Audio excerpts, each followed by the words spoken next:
ବିଭିନ୍ନ ଯୋଜନା ତ ବିଜେଡି ସରକାର କାଢୁଛନ୍ତି ସେଥିରୁ କୋଉ ଯୋଜନାଟା ସକ୍ସେସଫୁଲ ହଉଛି ଏବଂ କୋଉ ଯୋଜନାରେ ଉନ୍ନତିକରଣ କରୁଛନ୍ତି ଆମର ମହିଳାମାନେ ମହିଳା ମାନେ ଠିକ ସଚେତନ ବିଭିନ୍ନ ଯୋଜନା କେବଳ ଭାଇ ମାନେ ସରକାର ଯଦି କାଢୁଛନ୍ତି। ଟିକେ ସଚେତନ ହବ ଆଉ ସରକାର ବିଜେଡି ବିଜେଡି ସରକାର ଶଙ୍ଖ ଚିହ୍ନ ଆସିବ। ଶଙ୍ଖ ଚିହ୍ନ ଶହେର ଆମ କେନ୍ଦ୍ରାପଡ଼ା ଜିଲ୍ଲାର ଆମେ ନବୀନ ସରକାରକୁ ସମ୍ମାନ ଦେଇପାରିବା ନହେଲେ ଆମେ ଏକଦମ ଅପମାନ ପାଇବା। କେନ୍ଦ୍ରାପଡ଼ା ଲୋକସଭା ପାଇଁ କିଏ ଲାଗୁଛି ଜିତିବ ବୋଲି ଅଂଶୁମାନ ବୈଜନ୍ତ ପଣ୍ଡା ନା ସେ ପାରିବେ ଆସିବେନି। କ'ଣ ନା ପାଇଁ ପାରିବେ। ସବୁଆଡ଼େ ସେମାନେ ଦେଖା ଦେଇନାହାନ୍ତି କାହିଁକିନା କାଲି ନରେନ୍ଦ୍ର ମୋଦି ଆସି ଯାଇଛନ୍ତି କେନ୍ଦ୍ରାପଡ଼ାରୁ ଆସନ୍ତୁ ସେମାନେ ଆସିବେ ସ୍ମୃତି ଇରାନୀ ଏହି ଆଳିରେ ଆସିକି ବୁଲି ଗଲେ ଆସିବେ କାହିଁକି ନା ନବୀନ ସରକାରକୁ ଦେଖା କରିବାକୁ ଆସିବେ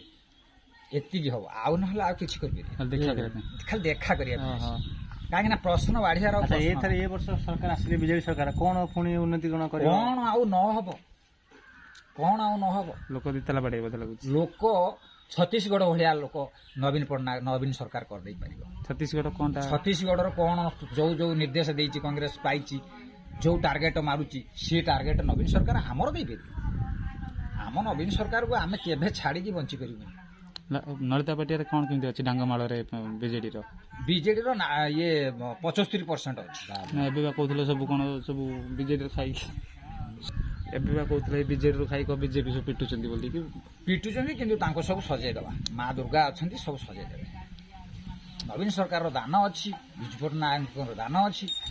କିନ୍ତୁ ଇଏ କେବେ ଅଟଳ ହବ ନାହିଁ କି ହେଇନାହିଁ ତାହେଲେ ଆଶା ଅଛି ପୁରା ଆଶା ଭରସା ସବୁ ଅଛି